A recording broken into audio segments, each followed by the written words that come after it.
जो देश के गद्दार जो यहाँ बसे हुए हैं उनको बाहर निकाला जाए। अब उनको क्या कुछ मौका नहीं मिल रहा है कि अलग कैसे करे, दंगा कैसे करे, बस वो उसकी फिराक में घूम रहे हैं। जो बच्चे ऐसे तथ्यों में पाए जाते हैं उनको बैन कर कर बाहर निकालना चाहिए। जब तक भारत में कांग्रेस रहेगा तब तक भारत माता का अपमान होगा, हमेशा बाबर ही महान होगा।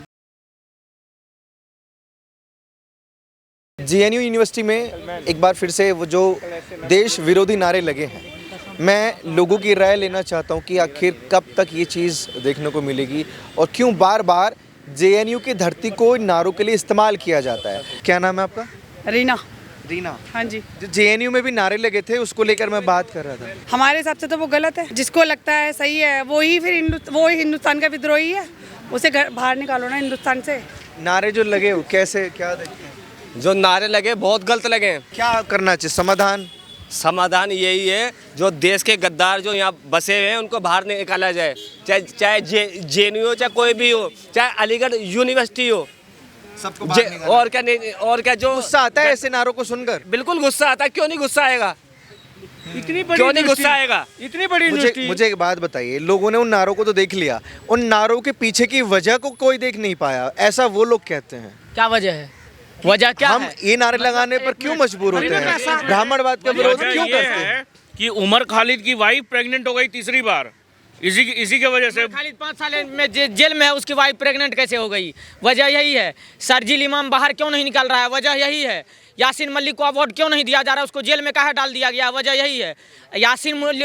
आसिम मुनीर को जीजा क्यों नहीं बताया जा रहा इन लोगों का? वजह यही है कि जेएनयू से अगर मोदी शाह के कब्र खोदने की नारा निकल रही है तो उस जेएनयू के उन सारे वामपंथी लोगों को, देशद्रोहियों लोगों को पकड़ करके उनकी नसबंदी कर देनी चाहिए, ताकि इन लोगों की औलाद फिर से ना निकले जो देश विरोधी गतिविधियों में लिप्त हो। तानाशाही अभी तक सिर्फ उनके दिमाग में है, वो असलियत में उतारना चाहते हैं आप कि तानाशाही वो बोल ही रहे हैं तो कर दीजिए। ये कोई सोल्यूशन थोड़ी ना हुआ। कमाल का तानाशाही। कैसा तानाशाही है भारत में? मुझे आप बता दीजिए कि कैसा तानाशाही है। पकड़ के नसबंदी करवा दीजिए, क्या चीज़ है ये? जेल में डाल दीजिए, ये क्या चीज़ है? मैं बता रहा हूँ, इजराइल और फिलिस्तीन में जब वॉर हो रहा था तो इजराइल के जो जासूस पकड़ाए गए थे फिलिस्तीन में, उस फिलिस्तीन में उस जासूस के साथ क्या हुआ था?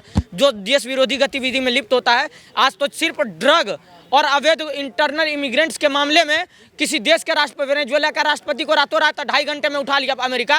तो इनको मैं क्या कह रहा हूँ, लोग क्या आप कहते हैं अमेरिका में? पहले भी ये बात फिर से दोहरा देता हूँ, पहले भी बोला कि ये चीज़ कानूनन गलत नहीं है कि पीएम को गाली देना या गृह मंत्री को गाली देना।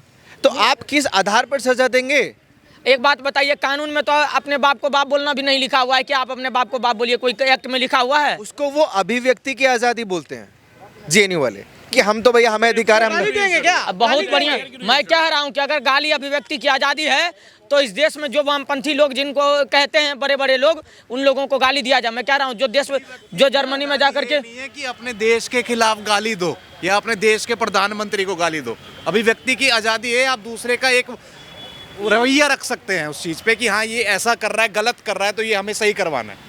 और इतने पढ़े लिखे हो गए, वो लोग अभिव्यक्ति की आज़ादी के नाम पर गलत हरकतें करते हैं, आपको ये लगता है? हाँ जी साहब, सीधा है वो। पढ़े लिखे। वजह क्या हो सकती है? अब वजह तो देखो मेरे को कुछ नज़र नहीं आ रही है। अगर वो खुल के बताएं कि वजह क्या है, अब उनको क्या करना है। अब यहाँ पे देश में क्या है, हिंदू मुस्लिम इकट्ठे हैं, सारे सब अपना अच्छे से रह रहे हैं। अब उनको क्या कुछ मौका नहीं मिल रहा है कि अलग कैसे करे, दंगा कैसे करे, बस वो उसकी फिराक में घूम रहे हैं। नहीं, क्या बताते हैं ना वजह की उमर खालिद को रिहा कर दीजिए। मुसलमान को देखकर टारगेट किया जाता है, जात पात की राजनीति होती है। अगर मैं ऐसे अगर बात करूं कि उमर खालिद को अगर हमने ज़बरदस्ती बंद किया बिना केस के, तो कल को ऐसे हमारे ये क्या है, ये जो गैंगस्टर है, ये बिश्नोई जी हैं, कल को इसके खिलाफ भी खड़े हो जाएंगे हिंदू की, भाई इसको भी रिहा करो। क्यों करेंगे रिहा? जो मुजरिम है साला, उसको क्यों रिहा करेंगे? इनका सोल्यूशन क्या है जेएनयू वालों का? इनका सॉल्यूशन सीधा ये है, उनको मुंह पे मना किया जाए, जो तुम कर रहे हो वो गलत है। जो फैसिलिटी मिली हुई है, जो पीएचडी करने वाले बच्चे, जो देश का भविष्य बनाने का जेएनयू जैसी यूनिवर्सिटी इतनी बड़ी देश के राजधानी के अंदर ऐसे पॉश इलाके में और ऐसे नारे लगते हैं तो दुर्भाग्यपूर्ण है। फिर पढ़ाई किस लिए कर रहे हैं? जो पढ़ाई का कर बच्चों के प्रोफेसर बनकर क्या शिक्षा देंगे? और जो आप बात कर रहे हैं प्रधानमंत्री जी को गाली देना कोई नहीं है, अरे गाली दो तो तथ्य के आधार पर दो ना। क्या गलत किया प्रधानमंत्री जी ने? आपको अनुदान कम किया है, आप फ्री हॉस्टलों में रह रहे हैं, फ्री खाना मिल रहा है आपको, फ्री पढ़ाई के लिए सोर्स मिल रहे, प्रोफेसर मिले हुए, इतनी बड़ी शानदार यूनिवर्सिटी मिली है, पहाड़ी इतना क्षेत्रफल मिला है, और वहाँ पर लेफ्ट सोच के मानसिक सोच क्या, देश विरोधी, देश के टुकड़े करना चाहते हैं। आप कहते हैं मैं बंगाल से हूँ, क्या बंगाल या आप कहीं आंध्र प्रदेश से है या तमिलनाडु से, आप दिल्ली में आकर राजधानी में रहकर देश के प्रधानमंत्री को गाली बकेंगे, गृह मंत्री को गाली बकेंगे, ये दुर्भाग्यपूर्ण है। आप में पढ़ने लिखने में और एक अनपढ़ में क्या कमी, क्या डिफरेंस करोगे, अपने आने वाले भविष्य को क्या दिखाओगे। और जो इतना जेएनयू का हमेशा, आप जयशंकर जी जेएनयू से पढ़े, सीतारमण जी जेएनयू से पढ़े, तो आप ऐसी सोच क्यों नहीं पढ़े। लेकिन जेएनयू की पता नहीं क्या पृष्ठभूमि है, वहाँ से सिर्फ देश विरोधी नारे, देश विरोधी तथ्य उठाना, देश विरोधी खाएंगे दिल्ली का, खाएंगे देश का, और नारे लगाएंगे दूसरे देश के। तो कौन सी पढ़ाई कर रहे हैं, कौन सा रिसर्च कर रहे हैं, और वहाँ की यूनिवर्सिटी को प्रतिबंध करना चाहिए। जो बच्चे ऐसे तथ्यों में पाए जाते हैं उनको बैन कर कर बाहर निकालना चाहिए, चाहे उसके लिए स्टेप जो भी हो, क्या एक बारी कड़ाई से कानून लागू करना चाहिए। आप नेता बनना चाहते तो नेता की तथ्य बात करें ना, आप यूनिवर्सिटी को हॉस्टल की बात कीजिए। आप ड्यू में भी इलेक्शन होते हैं, ड्यू के किसी भी नॉर्थ कैंपस के एक भी कॉलेज में बता दीजिए किसी बच्चे ने, प्रेसिडेंट हो, उपाध्यक्ष हो या सेक्रेटरी हो, उसने देश विरोधी नारे लगाए। सिर्फ जेएनयू में क्यों थे, क्यों जवाहरलाल नेहरू जी के नाम से टिकी है, इसी वजह से क्या मानसिक सोच कांग्रेस वाले रखते हैं। देंगे तो चीजें रुक जाएंगी। देखिए मैं नाम बदलने की बात नहीं कर रहा, मैं नाम की बात नहीं कर रहा, मैंने नाम लिया जवाहरलाल नेहरू जी के नाम से रखी है। तो आप बात कर रहे हैं उसमें जो मानसिकता है, जो आप इसमें रख के आप कहते हैं कि जब नवरात्रि आते हैं जेएनयू में प्रतिबंध होना चाहिए मास्क, फिर भी मास्क बिकता है। और जो कहते हैं शिवरात्रि आती है तो मास्क नहीं बिकना चाहिए, वहाँ पे मास्क बिकता है। तो आप अच्छे लोग बनना चाहते हैं, पीएचडी, अच्छी पीएचडी करने का साइकोलॉजी वहाँ पे पढ़ते, साइकोलॉजी आपकी क्या मानसिकता है, आप कौन सा भविष्य तैयार कर रहे हैं। आप में हिम्मत है देश को तोड़ने की तो आप आए ना बाहर, आप बच्चों का भविष्य खराब ना करें। और मेरी आपके चैनल के माध्यम से उन बच्चों से भी अपील है, आपको राजनीति करनी है, कूदिए आप राजनीति में, अब तथ्यों के आधार पर देश को प्रधानमंत्री को छोटी लोग पढ़ता है। एक बात बताइए, उस यूनिवर्सिटी के जो बच्चे भी पढ़ रहे हैं, वो प्रोफेसर होगा, कोई इंजीनियर होगा, कोई कुछ होगा, वो इस देश के लिए सुरक्षित, मतलब देश सुरक्षित है ऐसे लोगों से। एक कहावत सुनी होगी कि एक या दो मछली पूरे तालाब को खराब करती है। इस जेएनयू में भी ऐसे ही 2-3 मछलियां होगी, जिसको निकाल दिया जाएगा ना तो वो साफ हो जाएगा। बस उनका यही है, उनका सिर्फ एक ही चीज़ कहना है। देखो हमारे देश में अगर अभिव्यक्ति की आज़ादी है ना, तो हमारे देश में ये भी आज़ादी है, अगर कोई दूसरे देश में जाना चाहे, वहाँ जाके रहना चाहे तो रह सकता है, तो ये जाके रह सकते हैं। इसमें इतना पंगा करने की क्या जरूरत है इस देश के खिलाफ। देखिए उसमें पंगा इसलिए करते हैं ना कि उनको लगता है कि इस देश में तानाशाही चल रही है, इस देश में वोट चोरी चल रही है। कहाँ से वोट चोरी, ये वोट चोरी, ये तानाशाही, ये पूरी दुनिया देख चुकी है। कौन सी तानाशाही है। हम अपना अभी भी कुछ भी अधिकार मांगना चाहें, किसानों ने अपना अधिकार किया, बीजेपी के टाइम पे किया, झंडा लहराया अपना वहाँ पे लाल किले में, उन्होंने भी बीजेपी के टाइम पे किया। तो कौन सा इसमें आप बता सकते हो कि कौन सा एक तानाशाही चल रहा है इसमें। सबको आज़ादी है, जो मर्जी नारे लगाओ अपना, पर एक तथ्य होना चाहिए उस नारे का। ये देश को बांटने वाला कोई तथ्य नहीं है। देश को बांटने वाला तो ये हो गया कि आप अपनी अंग्रेजी वाली विदेशी नीति अपना रहे हो दोबारा यहाँ पे। अच्छा, कुछ लोगों की ये भी कहना है कि हालात वेनेजुएला जैसे भी भारत में हो सकते हैं, बांग्लादेश जैसे भी हो सकते हैं, श्रीलंका नेपाल जैसे भी हो सकते हैं। ये पॉसिबल लगता है आपको? सर ये जैसे जैनजी का इन्होंने एक उदाहरण उठाया कई लोगों ने कि हमारे जैनजी, पर हमारे जैनजी इतने समझदार है ना, इतने समझदार है ना, उनको सारा दिख रहा है कि क्या काम हो रहा है और कौन क्या कर रहा है। ये कभी नहीं हो सकता सर, यहाँ पे नहीं है पॉसिबल। क्या लगता है जेएनयू में जो नारे लगे? देखिए वैसे लोग तो हम उनको जेएनजी नहीं बोल सकते हैं, क्योंकि जेएनजी का ऐसा शब्द नहीं हो सकता। आप मान लीजिए बहुत पढ़े लिखे शिक्षित व्यक्ति हैं, आपके सबसे उच्च क्वालिटी के व्यक्ति को बोल रहे हैं, जो भारत का प्रथम मतलब व्यक्ति है, जो जिसको मानवाधिकार मिला है, उसको बोल रहे हैं। मतलब यानी कि आपका सब बात सुनेगा तो हम सुन रहे हैं, तो हमारी मानसिकता में क्या बैठ रहा है।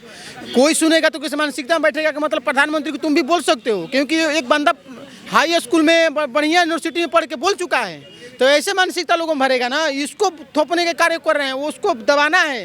क्योंकि आप मान लीजिए, हम नहीं बोलते कि मान आप आगे बढ़िए, कोई दिक्कत नहीं, आप राजनीति में जाइए, आप हाई लेवल पर जाइए, आईएएस अधिकारी बनिए।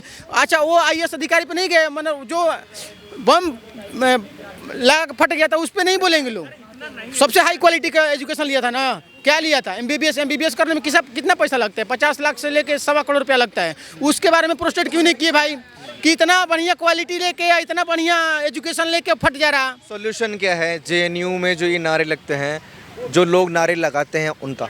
देखिए सॉल्यूशन यही होना चाहिए। देखिए इन लोग अगर ज़्यादा देशद्रोह की बात करेंगे तो उन पर धारा लगाया जाए। अगर इसमें कोई सॉल्यूशन अगर संविधान में नहीं है तो इसका सॉल्यूशन निकाला जाए। कन्हैया कुमार को मारने वाले लोग कहाँ घूम रहे हैं? सबको पता है कि घूम रहा है, लेकिन इसके लिए कोई नहीं है। आप देखिए आतंकवादी के खिलाफ आतंकवादी कांग्रेस, ओसामा जी, गुरनवानी सब। उसे तो राहुल गांधी ने संरक्षण दे दिया है। राहुल गांधी के कांग्रेस पार्टी में है। तो आपको नहीं लगता कि जो बाकी लोग नारे लगा रहे हैं उनको भी संरक्षण मिल जाएगा? मिल ही रहा है ना अभी तक। देखिए सबसे बड़ा बात है बेल मिला ठीक है, मगर उन लोगों को सजा कब मिलेगी? क्वेश्चन मार्क तो ये है सर। आपको तो ये क्वेश्चन पूछना चाहिए। कब मिलेगी? मैं पूछ लेता हूँ, कब मिलेगी? वो तो सुप्रीम कोर्ट से पूछिए। आप सुप्रीम कोर्ट से पूछें। बिल्कुल सुप्रीम कोर्ट से पूछना पड़ेगा। वो जो बेल मिल रहा है, बेल की देखिए, एक तो उनको बेल नहीं मिला, ठीक है, बेल नहीं मिला ये अच्छी बात है, मगर कौन से ग्राउंड पे आपने बेल नहीं दिया तो उसी ग्राउंड पे आप उसको सजा भी दीजिए। ये बात होना चाहिए ना सर। 500 देखिए सबसे बड़ी बात आप देखिए 500 दिन या जो भी जितने दिन से भी वो जेल में है, हमारे ही टैक्स पेयर पे, हमारे ही टैक्स के पैसे पे पल रहे हैं ना, वो वहाँ पे हैं। अगर ये टैक्स का पैसा कोई गरीब के क्या बोलते हैं, कोई गरीब के ऊपर काम आएगा, कोई जो बच्चा है उसके काम आएगा, और ये एंटी नेशनल के ऊपर में एक भी रुपया जो बर्बाद हो रहा है डेली का, वो सब व्यर्थ है सर, सारा व्यर्थ है। अब ऐसे लोग जो इस देश में रह के चिकन नेक की बात करते हैं, बोलते हैं ये कॉरिडोर क्या बोलते हैं 7 सिस्टर को अलग कर देंगे, ये सब बातें करेंगे क्या आप देश में? आप देश में बात करिए कि हम देश को कैसे एकजुट रखेंगे, ये बातें करिए। समाधान क्या हो सकता है? देखिए पत्रकार मोदी, अभी आप बहुत अच्छा क्वेश्चन कर रहे थे। वो संविधान के लोग मानने वाले लोग हैं, जो वही संविधान जो फ्रीडम ऑफ स्पीच के नाम पर भाई तेरे टुकड़े होंगे आज़ादी देता है, वही संविधान जो सरतन से जुदा न्याय देता है, वही संविधान जो पुलिस पर पत्थरबाजी करवाता है, वही संविधान जो सेकुलरिज्म के नाम पर इस देश के लोग बंटवारे का काम करता है, वही संविधान जो जातवाद में बांटता है। ऐसे संविधान की मांग, इसे संविधान बनाए रखें। आप नहीं बिलीव करते इस संविधान में? सर हम बिलीव करते हैं सर, इसलिए ये यहाँ पे आप खड़े हैं। हम अगर शरीयत वाले होते तो आप खड़े ना होते सर। आप ये सवाल भी ना पूछ पा रहे होते। हम बिलीव करने, हम संविधान मानने वाले लोग हैं। एक बात है क्या कि जब तक भारत में कांग्रेस रहेगा तब तक भारत माता का अपमान होगा, हमेशा बाबर ही महान होगा। कांग्रेस खत्म, लफ्जियात खत्म, कांग्रेस खत्म, धर्मांतरण खत्म, कांग्रेस खत्म, तो जातिवाद खत्म, कांग्रेस। ठीक है, जेएनयू में जो नारे लगना फिर से एक्टिव हो गया गैंग, क्या लगता है? देखिए जेएनयू में जो नारा लगा है, मैं उनको एक बात बता देना चाहता हूं, तो मोदी की कबर खोदने की बात छोड़ो, हम मौलाना की बहन का हलाला उसी धरती पे करेंगे, ठीक है? इसके अलावा हम कुछ बात करेंगे नहीं। जो भारत तेरे टुकड़े करने की बात करे, जो भारत में ये कहे कि नहीं हम मोदी की कबर खोद देंगे, ये वही नरेंद्र मोदी है जो इनकी डेली कबर खोद रहा है। आतंकवाद के नाम पर इनकी डेली कबर खोद रही है। अवैध कब्जा करके जहाँ बैठे वहाँ कबर खोद रही है इनकी। इनके बाप दादा पाकिस्तानी थे, आज भीख मंगवा दिया मोदी ने। कांग्रेस जो इनका अब्बा बना घूम रहा था, आज राज्यों में चुनाव नहीं जीत पा रहा है, बुरा हाल कर दिया ना। अब मोदी के कबर खोदने की बात किस बात की कर रहे हैं? भारत का संविधान, उनको मोदी से दिक्कत है तो मोदी की कब्र खोदने की बात करेंगे ना? मोदी से दिक्कत उनको नहीं है, उनको दिक्कत मोदी जो ढाल बनकर बैठा हुआ है आज, ठीक है? मोदी जो आज ढाल बनकर बैठा हुआ है भारत में हिंदुओं को, जो आज भाजपा सिर्फ एक ऑप्शन है, कहीं भी देखे चाहे कांग्रेस को, मुसलमानों के लिए सबसे आगे खड़ी होती है। सपा को देख लीजिए, आतंकवादियों के लिए समर्थन में होती है। एक बीजेपी है जो कहीं ना कहीं हिंदुत्व के लिए खड़ी रहती है, चाहे किसी भी तरीके से खड़ी हो। आज मोदी वो ढाल बनकर बैठे हुए हैं जो 110 करोड़ हिंदुओं का सुरक्षा देख रहे हैं। और जिस दिन को भाजपा चली गई, ये सेकुलर हिंदू जो घूम रहे हैं ना तेल और पेट्रोल और प्याज के नाम पर, कि प्याज महंगा हो गया, पेट्रोल महंगा हो गया, ये ध्यान रखना, बांग्लादेश बनाने में समय नहीं लगाएंगे, अगला दिन समय नहीं लगाएंगे। नहीं तो देश का विपक्ष तो कहता ही है ना कि वो हालात वो जरूरी है, बांग्लादेश जैसे हालात दोहराना भारत देश का विपक्ष, तभी भारत का बेड़ा पार हो सकता है। विपक्ष संविधान तब नहीं बोलता जब सर तन से जुदा के नारे मजहबी आतंकवादी लगाते हैं। देश का विपक्ष तब नहीं संविधान की बात करता जब कोई व्यक्ति यहाँ पर खड़े होकर दंगे करता है, आगजनी की बात करता है, भारत तेरे टुकड़े होने की बात करता है, चिकन नेक कटने की बात करता है। देश का विपक्ष यासीन मलिक के साथ खड़ा हुआ है, देश का विपक्ष आतंकवादियों के साथ खड़ा हुआ है, कन्हैया कुमार जैसे लोगों के साथ खड़ा हुआ है। मैं राहुल गांधी की बात करूंगा जो देश के खिलाफ बोल दे, कांग्रेस में कल सबसे ऊंचे पद पे वो बैठा होगा। क्यों भाजपा में नहीं जाते ये लोग? मौलाना के कुरान पर ये जो जिस तरीके से विपक्ष चल रहा है वो देश को कहीं ना कहीं भटकाने का काम कर रहा है। आप विपक्ष का कहीं भी नैरेटिव उठा के देख लीजिए, टोपी वालों के लिए, ये गाजा के लिए तो समर्थन में थे, पर विपक्ष का एक भी नेता बांग्लादेश के लिए बोलने के लिए तैयार नहीं है। ठीक है, कहना चाहते हैं जी बिल्कुल, हम ये कहना चाहते हैं, ये भौंक रहे हैं जो कुत्ते, उनका देश निकाला कर देंगे। जो भौंक रहे हैं कुत्ते, उनको देश निकाला कर देंगे। देश के सारे गद्दारों का हम मुंह काला कर देंगे। सुनो मंजीरे ढपली वालों, जेएनयू वालों के लिए, सुनो मंजीरे ढपली वालों, इस भारत की धरती पर जहाँ कब्र तुम खोद रहे हो, वही हलाला कर देंगे। ये लिख कर लेके आए हो? जी बिल्कुल, ये हमारे लिखे हुए है। देखिए पत्रकार महोदय, ये कोई नई बात नहीं है। आज जब हम अमृतकाल और विश्व विकसित भारत की बात करते हैं तो हम देश में अल-फलाह यूनिवर्सिटी जैसे हैं, जेएनयू, जामिया और एएमयू जैसे यूनिवर्सिटी हैं जहां पर लगातार देश विरोधी गतिविधि वाले लोग निकल रहे हैं। ये उमर खालिद वहीं से निकला, शर्जील इमाम वहीं से निकले और तमाम तरह के लोग यहीं से निकल रहे हैं। और ऐसा नहीं कि वहाँ से अच्छे लोग नहीं निकल रहे हैं, अच्छे लोग भी निकल रहे हैं, लेकिन जब देशद्रोही गतिविधि में लिप्त लोग वहाँ से निकल रहे हैं तो सरकार को एक्शन लेना वाजिब होता है। आज अंबानी तेरी कब्र खुदेगी जेएनयू की धरती पर, मोदी तेरी कब्र खुदेगी जेएनयू की धरती पर और शाह तेरी कब्र खुदेगी। सोचिए, जिस देश के फॉरेन पॉलिसी के पूरे विश्व में बात होती है, कोई भी मुद्दा होता है, चाहे रशिया यूक्रेन वॉर हो, इजराइल फिलिस्तीन वॉर हो, सबसे पहले दोनों देश के प्रधानमंत्री का नजर भारत की तरफ होता है। तब भारत के अंदर ही कुछ युवा बैठे हुए हैं भारत के सबसे बड़े यूनिवर्सिटी में, और वो उस यूनिवर्सिटी में बैठ करके कहते हैं कि मोदी शाह की कब्र खुदेगी। तो सोचिए, देश के प्रधानमंत्री और देश के गृह मंत्री के लिए अगर ऐसे शब्दों का प्रयोग किया जा रहा है तो इस देश का दुर्भाग्य है। और ऐसे लोगों पर राष्ट्रद्रोह और राज्यद्रोह का अगर मुकदमा नहीं लग रहा है तो हम सोचते हैं कि संविधान ही कमजोर है। संविधान और कॉन्स्टिट्यूशन का पालन किया जाए, और जिस तरीके से शर्जील इमाम और उमर खालिद को अंदर डाला गया है और इन लोगों को बाहर नहीं जमानत पर निकलने दिया जा रहा है, इन लोगों पर कड़ी कार्रवाई होनी चाहिए। और ये पहली बात नहीं है, ये एएमयू है, जामिया है या जेएनयू है, यहाँ पर लगातार आपको पता होगा कि शौचालय के बाहर लिखा हुआ था ब्राह्मण बनिया भारत छोड़ो। आप लगातार यहीं से नारे निकलते हैं, भारत तेरे टुकड़े होंगे। यहीं इसी एएमयू से नारा निकलता है कि नॉर्थ ईस्ट को भारत से काटा जाए, इसी एएमयू से नारा निकलता है कि जम्मू कश्मीर को भारत से अलग किया जाए, और इसी जेएनयू से नारा निकल रहा है मोदी शाह की कब्र खुदेगी। तो इस देश का दुर्भाग्य है कि देश के गिने चुने बड़े यूनिवर्सिटी में पढ़ने वाले विद्यार्थियों के अंदर ये मानसिकता डाला जा रहा है कि ये आकर के पत्थरबाजी करे, ये आकर के देश विरोधी गतिविधि में लिप्त हो, और इन लोगों को जवाब देना चाहिए। बताइए क्या कह रहे हैं। बाकी जेएनयू में ये एक्टिविटीज़ होती रहती हैं, ये हम सब जानते हैं, और देश विरोधी गतिविधियाँ जो होती हैं वो किसी को भी एक्सेप्टेबल नहीं होनी चाहिए। आप लोग अपनी राय प्लीज़ कमेंट बॉक्स में दीजिए, और ऐसी खबरों के लिए आप जुड़े रहिए हमारे साथ।